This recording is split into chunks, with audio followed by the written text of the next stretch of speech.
നല്ല ചൂടുള്ള ചോദ്യങ്ങൾ നേതാക്കളോടും സ്ഥാനാർത്ഥികളോടും ചോദിക്കണം. ആ ചോദ്യങ്ങൾക്ക് നല്ല ഫയറായ ഉത്തരങ്ങളും കിട്ടണം. Welcome to rapid fire segment.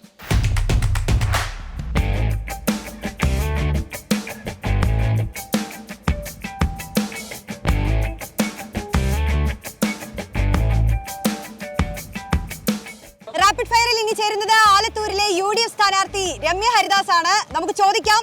CPM-ലെ മുതിർന്നൊരു നേതാവും ഒരു മന്ത്രിയുമാണ് എതിർഭാഗത്ത് നിൽക്കുന്നത്. അപ്പോൾ ഇത്തവണ വിജയിക്കുമെന്നൊരു ആത്മവിശ്വാസം ഉണ്ടോ? 100%. കാരണം എൻ്റെ പ്രവർത്തകരും എൻ്റെ മുന്നണി പ്രവർത്തകരും എൻ്റെ ആലത്തൂരിലെ കുടുംബാംഗങ്ങളും ചേർന്ന് നിൽക്കുമ്പോൾ ഭയമേ ഇല്ല. വിജയം ഐക്യ ജനാധിപത്യ മുന്നണിയോടൊപ്പം തന്നെയാണ്. ഈ തെരഞ്ഞെടുപ്പിൽ ഏറ്റവും ശക്തമായ മത്സരം നടക്കുന്ന ഒരു മണ്ഡലം ഏതാണെന്ന് പറയാൻ പറഞ്ഞാൽ ആലത്തൂര് പാർലമെന്റ് മണ്ഡലം. ഇഷ്ടമില്ലാത്തൊരു സ്ഥാനാർത്ഥിക്ക് വേണ്ടി എപ്പോഴെങ്കിലും പ്രചരണം നടത്തേണ്ടി വന്നിട്ടുണ്ടോ? ഐക്യ ജനാധിപത്യ മുന്നണിയുടെ സ്ഥാനാർത്ഥികൾ എപ്പോഴും ഞങ്ങളുടെ മനസ്സറിഞ്ഞ് പാർട്ടിയും മുന്നണിയും തീരുമാനിക്കുന്ന സ്ഥാനാർത്ഥികളാണ്. നേതാവായതിനാൽ ഇഷ്ടമില്ലാത്ത വേദികളിൽ ചെന്ന ആളുകളുടെ നിർബന്ധത്തിന് വഴങ്ങി പ്രസംഗിക്കേണ്ടി വന്നിട്ടുണ്ട്. ഞാനൊരു സാധാരണ കോൺഗ്രസ് പ്രവർത്തകയാണ്. എന്നിൽ ഏൽപ്പിച്ചിരിക്കുന്ന ഉത്തരവാദിത്തം നിറവേറ്റുക എന്നുള്ളതാണ് എന്നിലുള്ള കടമ. അതുകൊണ്ട് അത്തരമൊരു സാഹചര്യം ഉണ്ടായിട്ടുണ്ട്. നിർബന്ധത്തിന് വഴങ്ങി ഏതെങ്കിലും വേദികളിൽ പാട്ട് പാടേണ്ടി വന്നിട്ടുണ്ടോ? ഒരിക്കലുമില്ല. കാരണം ഞാനത് ആസ്വദിച്ച് എൻ്റെ ജീവിതത്തിന്റെ ഭാഗമാണ് എൻ്റെ പാട്ട്. അതുകൊണ്ട് ഞാനതിൽ അലിഞ്ഞു ചേർന്നാണ് പാടാറ്. ഗായിക കൂടി ആയതുകൊണ്ട് രാഷ്ട്രീയത്തിൽ എന്തെങ്കിലും ഗുണം ചെയ്തിട്ടുണ്ടെന്ന് തോന്നലുണ്ടോ? ഞാൻ അത്ര വലിയൊരു ഗായികയൊന്നുമല്ല. കാരണം എൻ്റെ മുൻപിൽ ഉണ്ടാകുന്ന എൻ്റെ അമ്മമാർ, എൻ്റെ കുടുംബാംഗങ്ങൾ പാട്ട് കേൾക്കണമെന്ന് ആഗ്രഹിക്കുമ്പോൾ ആ പാട്ട് പാടുന്നു എന്നുള്ളതാണ് എൻ്റെ ഏറ്റവും വലിയ സന്തോഷം. ജയിലിൽ കിടക്കേണ്ടി വന്നിട്ടുണ്ടോ? ഒരുപാട് തവണകൾ കേസുകളും കാര്യങ്ങളുമായിട്ട് പോയിട്ടുണ്ട്. പല ആളുകളും, പ്രത്യേകിച്ച് കമ്മ്യൂണിസ്റ്റ് പാർട്ടി, ഇടതുപക്ഷമൊക്കെ കഴിഞ്ഞ കോവിഡിൻ്റെ ഘട്ടങ്ങളിൽ പോലും ജയിലിലൊന്ന് കിടത്താമെന്ന് ആഗ്രഹിച്ചിട്ടുണ്ടായിരുന്നു. പക്ഷേ നിയമത്തിൻ്റെ മുൻപിൽ ജനങ്ങൾക്ക് വേണ്ടിയിട്ടുള്ള പോരാട്ടത്തിൽ അത്തരം കാര്യങ്ങളിലേക്കൊന്നും എത്തേണ്ട വന്നിട്ടില്ല. ലാത്തി ചാർജ് കൊണ്ടിട്ടുണ്ടാവും? ഉണ്ട്. കോൺഗ്രസിൻ്റെ പ്രവർത്തനത്തിൻ്റെ വഴികളിലും വിദ്യാർത്ഥി യൂണിയനിൽ പ്രവർത്തിക്കുന്ന സമയങ്ങളിലും ഒരു ജനപ്രതിനിധിയായിരിക്കുമ്പോൾ ഇന്ത്യയുടെ പാർലമെന്റിന് പുറത്തും അകത്തും നിരവധി തവണ പോലീസിൻ്റെ ആണെങ്കിലും, അത് കേരള പോലീസ് ആണെങ്കിലും ഡൽഹി പോലീസ് ആണെങ്കിലും, അത്തരം ലാത്തി ചാർജുകളുടെയൊക്കെ മുൻപന്തിയിൽ പാർട്ടിക്കും മുന്നണിക്കും വേണ്ടിയിട്ട് പോരാടുന്നതിനിടയിൽ സാഹചര്യം ഉണ്ടായിട്ടുണ്ട്. ഏതെങ്കിലും നേതാവിന്റെ കൂറുമാറ്റം വേദനിപ്പിച്ചിട്ടുണ്ടോ? കോൺഗ്രസ് എന്ന് പറയുന്ന പ്രസ്ഥാനം ഒരു വലിയ യാത്ര ചെയ്തുകൊണ്ടിരിക്കുന്ന ഒരു പ്രസ്ഥാനമാണ്. കാരണം ഇന്ത്യയുടെ സ്വാതന്ത്ര്യം നേടിയെടുക്കുന്നതിന് വേണ്ടി ഉദയം കൊണ്ട ഇന്ത്യൻ നാഷണൽ കോൺഗ്രസിനെ സംബന്ധിച്ചിടത്തോളം ആര് പോകുന്നു എന്നുള്ളതിനകത്ത് ഞങ്ങളെ സംബന്ധിച്ച് അതിനകത്ത് ഒരു ആശങ്കയുമില്ല. കാരണം ഇത് മതേതരത്വത്തിന് വേണ്ടി കാവൽ നിൽക്കുന്ന പ്രസ്ഥാനമാണ്. അതുകൊണ്ട് അത്തരം സാഹചര്യങ്ങളുണ്ടായി. പൊതുപരിപാടിക്ക് വേണ്ടി സ്വന്തം കയ്യിൽ നിന്ന് കാശിറക്കേണ്ടി വന്നിട്ടുണ്ടോ? പലപ്പോഴും കുട്ടിക്കാലത്ത് നമുക്കൊക്കെ യാത്ര ചെയ്യാൻ നമ്മുടെ കയ്യിൽ, നമ്മൾ പഠിക്കുന്ന സമയത്തുള്ള പോക്കറ്റ് മണി ആയിരിക്കും കേരള വിദ്യാർത്ഥി യൂണിയൻ്റെ സമയങ്ങളിൽ ഉണ്ടാവുക. അപ്പോൾ അത്തരം സാഹചര്യങ്ങളിൽ യൂത്ത് കോൺഗ്രസ് പ്രവർത്തകരായി മുന്നോട്ട് പോകുന്ന സമയത്ത് നമ്മുടെ കൈകളിലുള്ള നമ്മുടെ ഭക്ഷണം കഴിക്കാൻ, നമ്മുടെ യാത്രകളിൽ നമ്മുടെ ബസ് ഫെയർ, അങ്ങനെയുള്ളതിനൊക്കെ നമ്മൾ തന്നെ അതിനകത്ത് കണ്ടിട്ടുണ്ട്. ഒരു വനിതാ മുഖ്യമന്ത്രിയെ കേരളത്തിന് ആഗ്രഹിച്ചിട്ടുണ്ടോ? 100%. കാരണം ഇന്ത്യൻ നാഷണൽ കോൺഗ്രസ് എന്ന് പറയുന്ന പ്രസ്ഥാനം ഒട്ടനവധി വനിതാ മുഖ്യമന്ത്രിമാരെ ഇന്ത്യ രാജ്യത്തിന് സംഭാവന ചെയ്തതാണ്. അപ്പം അത് കോൺഗ്രസിന്റെ തന്നെയായിരിക്കും അടുത്ത കാലങ്ങളിൽ വരാൻ പോകുന്ന കേരളത്തിന്റെ വനിതാ മുഖ്യമന്ത്രി എന്ന അഭിമാനത്തോടുകൂടി പറയാൻ ആഗ്രഹിക്കും. സോഷ്യൽ മീഡിയ സ്വന്തമായിട്ടാണ് ഉപയോഗിക്കുന്നത്, അതോ അഡ്മിനാണോ ഉപയോഗിക്കുന്നത്? സോഷ്യൽ മീഡിയ വളരെ കൃത്യമായിട്ട് ഓഫീസിൽ നിന്നുള്ള കാര്യങ്ങളും ചെയ്യുന്നുണ്ട്, നേരിട്ടും നോക്കുന്നുണ്ട്. കാരണം എന്താണെന്ന് വെച്ചാൽ നമ്മുടെ ഒരു റെസ്പോൺസിബിലിറ്റി കൂടിയാണ് സോഷ്യൽ മീഡിയ പ്ലാറ്റ്ഫോം. ഏറ്റവും അവസാനം കണ്ട സിനിമ? ഈ അടുത്ത സമയങ്ങളിലൊന്നും സിനിമ കാണാനുള്ള ഒരു സമയം, കാരണം ഒരു ജനപ്രതിനിധി എന്നുള്ള രീതിയിൽ കഴിയാതെ പോയി. കാരണം തെരഞ്ഞെടുപ്പ് പ്രവർത്തനങ്ങളൊക്കെ ആയതുകൊണ്ട്. എന്തായാലും തെരഞ്ഞെടുപ്പ് കഴിഞ്ഞാൽ ആദ്യം കാണുന്ന സിനിമ ഏതാന്ന് ഞാൻ നിങ്ങളെ വിളിച്ചറിയിക്കാം. അത് ഇപ്പൊ തീരുമാനിച്ചിട്ടുണ്ടോ?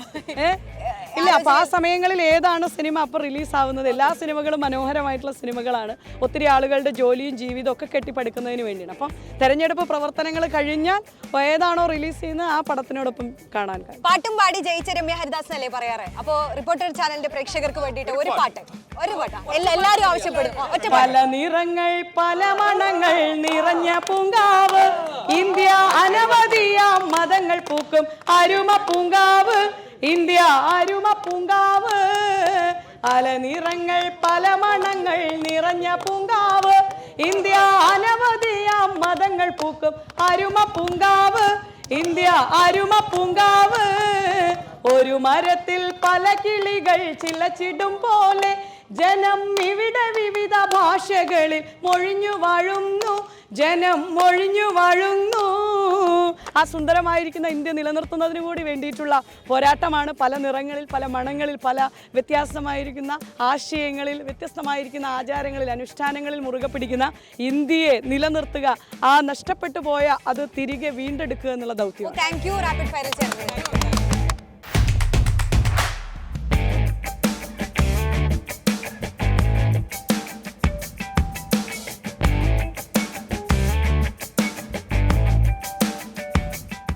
റാപ്പിഡ് ഫയറിൽ ചേരുന്നത് ആലത്തൂരിലെ LDF സ്ഥാനാർത്ഥി കെ രാധാകൃഷ്ണനാണ്. ആലത്തൂരിന്റെ ഏറ്റവും പ്രധാനപ്പെട്ട ഒരു പ്രത്യേകത പറയുകയാണെങ്കിൽ എന്ത് പറയും? ആലത്തൂർ കാർഷിക ഭൂമിയാണ്.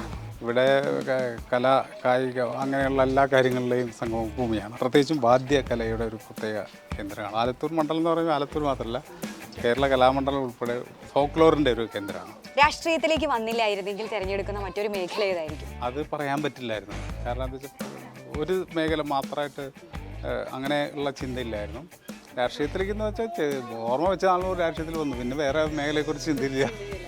പിന്നെ ആകെ ഒരു ചെറിയ ചിന്ത ഉണ്ടായിരുന്നത് ചെറുപ്പത്തിൽ ഞാൻ പിന്നെ NCC ബെസ്റ്റ് കേട്ടിട്ടായിരുന്നു. അപ്പോൾ ചിലപ്പോൾ പട്ടാളത്തിൽ ചേരുമായിരുന്നു, ചിലപ്പോൾ ചേരുമായിരുന്നു. പക്ഷേ അതിൻ്റെ ഇടയ്ക്ക് ഒരു വെടിവെപ്പ് കേസിൽ പ്രതിയായി 83-ൽ. അതുമായിട്ട് ബന്ധപ്പെട്ട് തന്നെ ചോദിക്കാം, എത്ര വട്ടം ജയിലിൽ കിടന്നിട്ടുണ്ടാവും? ജയിലിലൊക്കെ അതേ സമയം നോക്കിയിട്ടല്ല, 82-87 കാലഘട്ടത്തിലാണ് കൂടുതൽ. ലാത്തി ചാർജിലൊക്കെ അടി കിട്ടിയ അനുഭവം? ലാത്തി ചാർജിൽ അതൊക്കെ എത്രയോ. VS അച്യുതാനന്ദൻ, പിണറായി വിജയൻ, ഇതിൽ മികച്ച മുഖ്യമന്ത്രി ആരായിരുന്നു? രണ്ടുപേരും. രമേശ് ചെന്നിത്തല, VD സതീശൻ, ഇതിൽ ഏറ്റവും മികച്ച പ്രതിപക്ഷ നേതാവ് ആരായിരുന്നു? മികച്ച എന്ന് പറയാൻ പറ്റില്ല, പ്രതിപക്ഷ നേതാക്കളായിരുന്നു അവർ. രാഷ്ട്രീയ ജീവിതത്തിൽ സ്വീകരിച്ച ഏതെങ്കിലും ഒരു നിലപാട് പിന്നീട് തിരുത്തണം എന്ന് തോന്നിയിട്ടുണ്ടോ? അത് അല്ല, അത് കമ്മ്യൂണിസ്റ്റുകാരുടെ രീതി അതാണ്.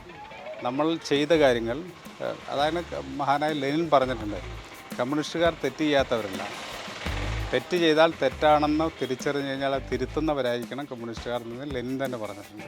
തെറ്റ് ആവർത്തിക്കുന്നവരും അല്ല കമ്മ്യൂണിസ്റ്റുകാരെന്നും പറഞ്ഞിട്ടുണ്ട് ലെനിൻ. അതോടൊപ്പം തന്നെ തെറ്റ് ചെയ്താൽ അത് തിരുത്തുന്നവരും കമ്മ്യൂണിസ്റ്റുകാരാണ്. കോൺഗ്രസിൽ ഏറ്റവും ഇഷ്ടപ്പെട്ട ഒരു യുവ നേതാവിനെ പറയാൻ പറഞ്ഞാൽ? അങ്ങനെ ഓരോരുത്തരും നമ്മൾ ഇഷ്ടപ്പെടാൻ പാടില്ല.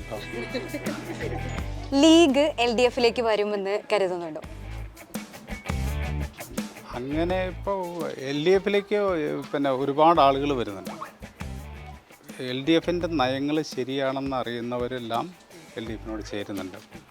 ഇത്തവണ തന്നെ പല ആളുകളും LDFിലേക്ക് വന്നല്ലോ. കോൺഗ്രസിൽ നിന്നും ലീഗിൽ നിന്നും മറ്റ് പാർട്ടികളിൽ നിന്നെല്ലാം LDF എടുക്കുന്ന നിലപാടുകൾക്ക് അനുകൂലമായിട്ട് ആളുകൾ വരുന്നുണ്ട്.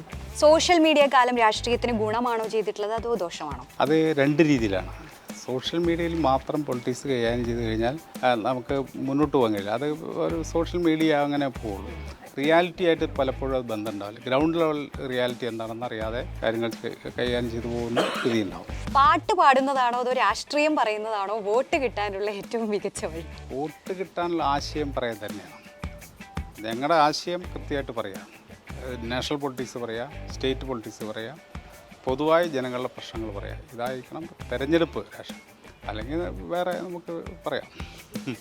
തെരഞ്ഞെടുപ്പിൽ നമുക്ക് ദേശീയ ലെവലിലുള്ള തെരഞ്ഞെടുപ്പാണല്ലോ. അപ്പം നാഷണൽ ലെവലിൽ ഇന്ന് നമ്മുടെ സിറ്റുവേഷൻ എന്താണെന്ന് പറയുക എന്നുള്ളത് പ്രധാനപ്പെട്ട കാര്യം. പിന്നെ കേരളത്തിലെ ബദൽ ഗവൺമെൻറ് ആണല്ലോ കേരളത്തിലെ എല്ലാ അർത്ഥത്തിലും. അത് കൃത്യമായിട്ട് പറയുകയും ചെയ്യുന്നുണ്ട്. അപ്പോൾ അതാണ് മറുപടികൾ. Thank you. റാപ്പിഡ് ഫയറിൽ നല്ല ഉത്തരങ്ങൾ.